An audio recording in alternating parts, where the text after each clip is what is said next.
You think he really got liposuction to lose weight?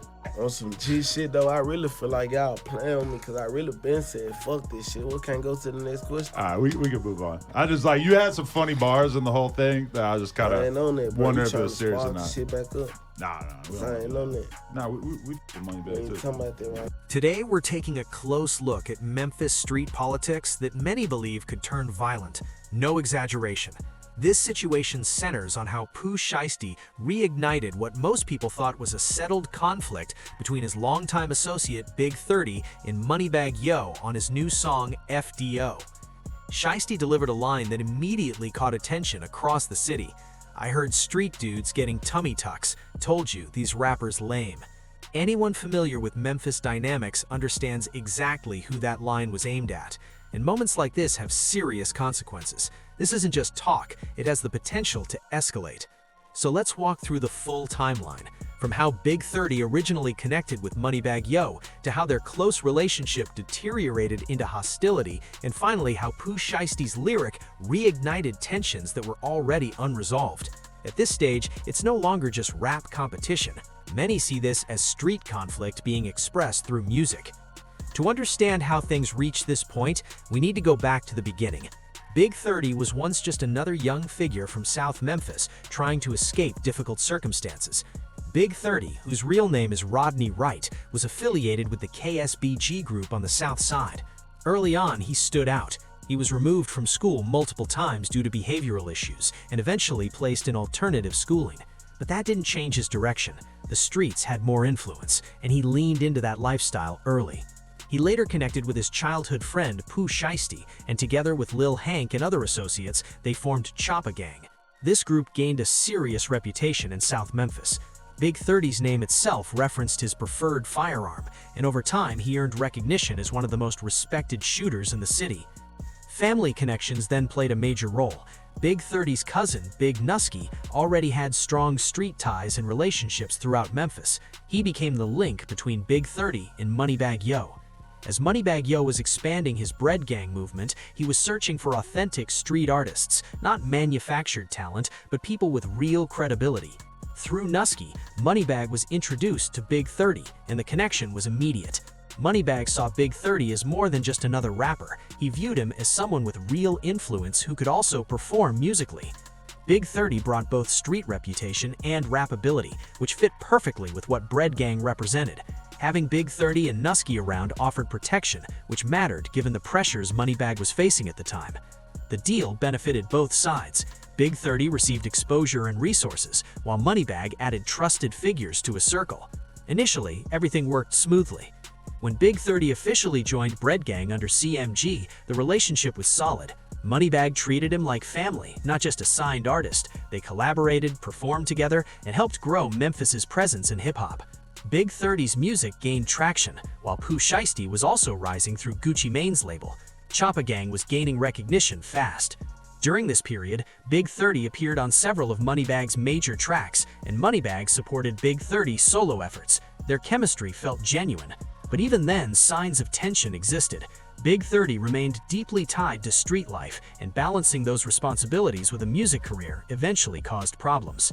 Everything shifted on January 28, 2022, when Big Nusky was shot and killed in Whitehaven. This was not random violence. His death was tied to deeper street issues that would fracture Bread Gang. According to Big 30, Nusky had been handling street matters for Moneybagg, situations Moneybagg couldn't address personally. Big 30 claimed Moneybagg was under pressure from other Memphis figures and brought them in for protection. The night Nusky died, he had just attended Big 30's performance at a local high school, supporting his cousin. A few hours later, he was shot multiple times in his home neighborhood. What hurt Big 30 most was Moneybagg's response. While Moneybagg posted broken heart emojis online, he did not attend the funeral. In street culture, showing up matters. For Big 30, that absence spoke loudly. From that point forward, the relationship declined quickly. Big 30 felt used, both personally and professionally.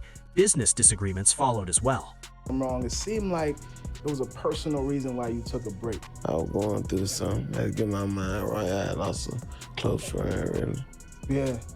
How much did that, I mean, obviously it weighed on you a lot. That's why you took the break from music. But Was it just confusing for you? Like, you just couldn't believe it happened? Yeah, I couldn't figure it out. I couldn't believe. Big 30 believed Bread Gang was no longer supporting him properly and began looking at other opportunities. Moneybagg, however, claimed Big 30 was attempting to negotiate deals behind his back. Both sides tell different stories. Moneybagg says Big 30 was disloyal, while Big 30 says Moneybagg limited his growth and failed to honor commitments. The conflict went public when Big 30 released How Could You? This wasn't just criticism, it detailed his issues with Moneybagg. He accused him of avoiding Nusky's funeral, using them for protection, and portraying a false street image. Big 30 stated that Moneybagg signed them for muscle, not music, and claimed Moneybagg was being pressured by real street figures. Moneybagg responded with airball, calling Big 30 deceptive and denying the accusations. He claimed Big 30 exaggerated events and addressed Nusky's death from his own perspective, saying they involved themselves in conflicts unnecessarily. Moneybagg also demanded Big 30 return his Bread Gang chain, saying he no longer represented the brand. Big 30 then went to social media, alleging Moneybagg needed protection and was being extorted. He denied needing financial help and dismissed the value of the jewelry. He also criticized Moneybagg for publicly mourning Nusky but not attending the funeral. Another major topic was Big 30's claim that Moneybagg had cosmetic surgery. In his lyrics, he emphasized physical training over surgery, aiming to question Moneybagg's authenticity. In street rap culture, cosmetic procedures are often viewed negatively. Moneybagg denied the claims in response, but the discussion spread throughout Memphis, leaving many questioning his image. Do you think he really got liposuction to lose weight? On some G shit though, I really feel like y'all playing with me because I really been saying fuck this shit. We can't go to the next question. All right, we can move on. I just like, you had some funny bars in the whole thing that I just kind of wonder if it was serious or not. Shit back up. Nah. I ain't on that. Nah, we put Moneybagg too. Talking about that, right? While the conflict between Big 30 and Moneybagg Yo was playing out publicly, Pooh Shiesty was sitting in federal prison dealing with serious legal trouble of his own. Shisty had been arrested in connection with a shooting and robbery case in Florida and was facing significant prison time. Even while incarcerated, his loyalty to Big 30 never changed. The two had been close since childhood, were founding members of Choppa Gang, and shared a bond that had been built long before fame. Once tensions between Big 30 and Moneybagg Yo escalated, there was never any doubt about where Shisty stood. What made the situation more complex was that Pooh Shiesty had previously worked with Moneybagg Yo on multiple songs before the beef began. They had a professional relationship and mutual respect in the studio. However, when forced to choose between business ties and lifelong loyalty, Shisty sided with his longtime friend without hesitation.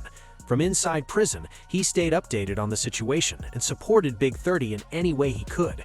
Even though he wasn't physically present, his influence in Memphis remained strong. Many believed that once Shisty was released, he would fully back Big 30.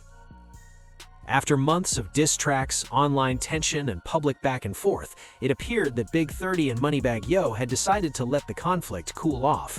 Diss releases stopped, social media activity slowed, and fans began to believe the issue had been handled privately. Rumors circulated that respected figures in Memphis stepped in to mediate, encouraging both sides to prioritize their careers instead of continuing the conflict. Considering that both artists had successful careers and loyal fan bases, moving forward seemed logical. For a period, the peace appeared genuine. Big 30 stayed focused on music, while Moneybagg Yo continued expanding his brand. The Memphis hip-hop scene seemed to progress without the negativity of their dispute. However, those familiar with the situation understood that the peace was unstable. Too much had been said, boundaries had been crossed, and real damage had been done. The conflict wasn't gone, it was simply quiet. When Pooh Shiesty was eventually released from federal prison, the entire Memphis hip-hop community paid close attention.